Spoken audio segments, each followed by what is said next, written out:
Welcome back to the channel.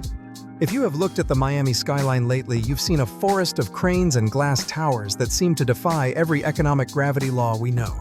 Today, we are pulling back the curtain on the open secret driving this madness.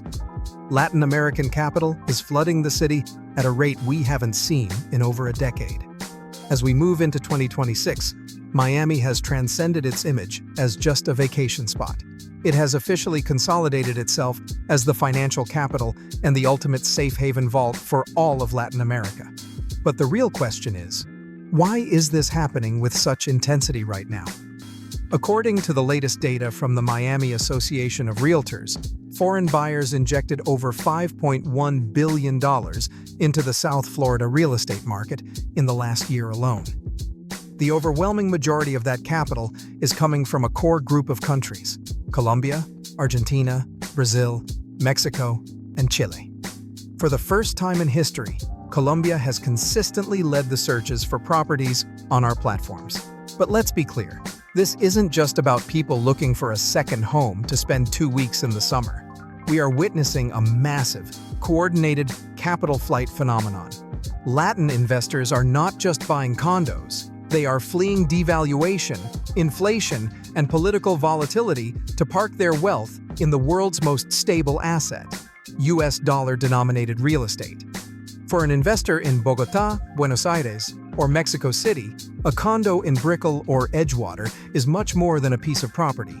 It is an insurance policy for their family's future.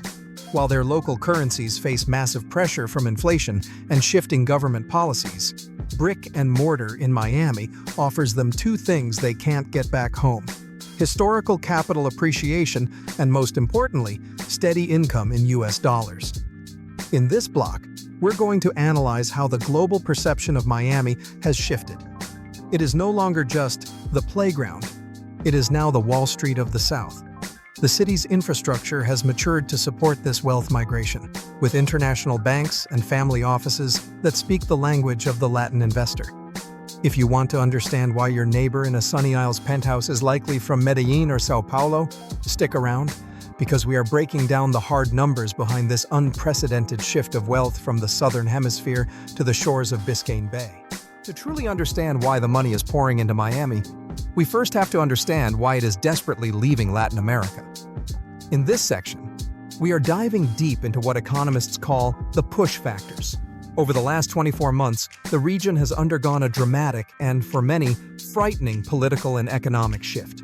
Countries that were once the gold standard of stability, like Chile and Colombia, have faced radical changes in fiscal policies and regulatory frameworks. This has sent shockwaves through high-net-worth families. It's not just about political ideology, it's about legal certainty. The Latin American investor of 2026 is highly sophisticated. They know that when a government starts talking about aggressive wealth taxes, land reform, or changing the rules on private property, the actual value of their local assets is in immediate jeopardy. Add to that the persistent ghost of inflation. In Argentina, triple-digit inflation continues to be a relentless engine, pushing anyone with a cent of savings to hunt for US dollars at any cost. In Brazil and Colombia, interest rate volatility and central bank shifts have made the local real estate markets less attractive and more unpredictable. Consequently, the investor looks north. They see Florida not just as a place that is geographically close, but as a legal fortress where the rules of the game are stable, transparent, and protected by the U.S. Constitution. Another critical factor in 2026 is the sheer scale of currency devaluation. We have seen cycles where the Colombian peso or the Brazilian real lost 15% to 20% of their value against the dollar in a matter of weeks. Imagine working for 30 years to build a family legacy, only to see your global purchasing power cut in half because of a single election or a change in central bank leadership. This is why the Miami condo has become the ultimate lifeboat. By purchasing a pre-construction unit in Miami, these investors are freezing the value of their cash in a hard currency and a booming economy. Furthermore, we are seeing a record use of investor visas, like the EB-5, where real estate acts as the bridge to secure not just their money, but a residency path for their children. In this segment, we will look at historical charts showing how political crises in the South have perfectly timed with sales spikes in Miami's luxury towers. History is repeating itself, but this time, the volume is louder, and the profile of the buyer is younger, more tech-heavy, and more determined than ever. Now, let's look at the other side of the coin. Why Miami? Why not London, Madrid, or New York? The pull factor of Miami in 2026 is simply unbeatable. We are no longer just a tourism town. Miami has undergone a total transformation into a global tech and financial hub. The migration of massive firms from Silicon Valley and Wall Street has created a high-income job ecosystem. This guarantees the Latin investor that there will always be a high-end tenant ready to pay premium rent. The Latin investor thinks, if the smartest hedge fund managers in the world are moving to Miami, I need to have my money there too. But there is a specific trend driving Latin buyers into a frenzy right now: branded residences. As of early 2026, Miami has the highest concentration of luxury brand-associated residential projects in the world. We are talking about the Bentley residences, Aston Martin, the Waldorf Astoria, and the iconic Porsche design and Armani Casa Towers. For an investor from Mexico City or Sao Paulo, a brand provides an extra layer of psychological security and global status. They know a world-class brand would never risk its reputation on a subpar project. These condos offer amenities that were previously exclusive to five-star hotels: private car elevators, helipads, Michelin-starred dining within the building, and 24/7 concierge services that speak fluent Spanish and Portuguese. Furthermore, Miami's lifestyle has moved to another level. The Messi effect continues to reverberate, drawing eyes to South Florida from every corner of the globe. The arrival of world-class sporting events, Formula One, and an exploding culinary scene means the Latin investor doesn't just want to park money here, they want to be here. In this block, we will analyze how the live local act and the updated condo safety regulations are actually cleaning up the market, leaving only the most reliable and high-quality projects for investors. I will show you why buying in areas like Edgewater or Wynwood has become the favorite sport for Brazilian entrepreneurs, and how developers are now designing units with home offices and integrated tech specifically for the Latin Zoom entrepreneur who manages their global business from a terrace overlooking the bay. To wrap up today's masterclass, we have to address the million-dollar question: is it too late to get into the Miami market? After 25 years in this business, my answer is a definitive no, but with a massive caveat. The 2026 market requires much more surgical precision than the market of 2021.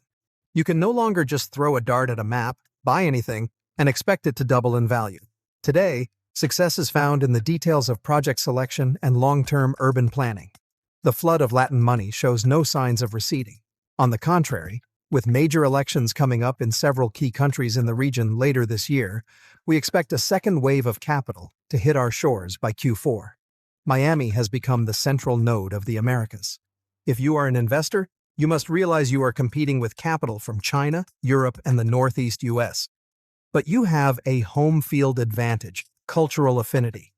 Miami is the only place in the United States where you can close a multi-million-dollar real estate deal over a cortadito while discussing regional politics. My final advice for you is to look past the record price headlines. Search for the transformation zones. Look at the Health District, North Miami Beach, and the corridors surrounding the Brightline high-speed rail. The Brightline has been a total game-changer, connecting Miami to Orlando and allowing the Latin investor to diversify their portfolio across two of the world's strongest markets in a single train ride. In this closing, I want to emphasize the importance of your local team. You need an accountant who understands the tax treaties between your home country and the U.S., a corporate lawyer for asset protection, and a real estate agent who doesn't just sell you a floor plan, but manages a financial asset. Latin money is flooding Miami because Miami has proven to be the most resilient city in the country. While other global cities are still struggling with post-pandemic recovery, Miami is glowing brighter than ever thanks to its diversity, pro-business environment, and its status as the indestructible bridge between two worlds. Thank you for joining me for this deep dive. Remember, information is power, but execution is what creates true generational wealth. If you are ready to be part of this wave, the time to educate yourself and take action is now. And that is a wrap. We have covered why the money is leaving, why it's coming here, and how you can capitalize on it. I hope this deep dive into the Latin capital surge in Miami has given you the clarity you need for your next big move. If you found this 30-minute breakdown helpful, please do me a huge favor. Hit that like button and subscribe to the channel. We are tracking the Florida market every single day to bring you the truth teller's perspective that you won't find in the mainstream media. Tell me in the comments, which of these factors, devaluation or branded luxury, do you think is the biggest driver for the next 5 years? I personally read and respond to your insights. And for a look at the exclusive properties we mentioned today, follow us on Instagram and TikTok. We post daily updates on new construction and off-market gems that go fast. Thanks for watching, stay smart with your investments, and I will see you in the next video. Or even better, I'll see you in Miami.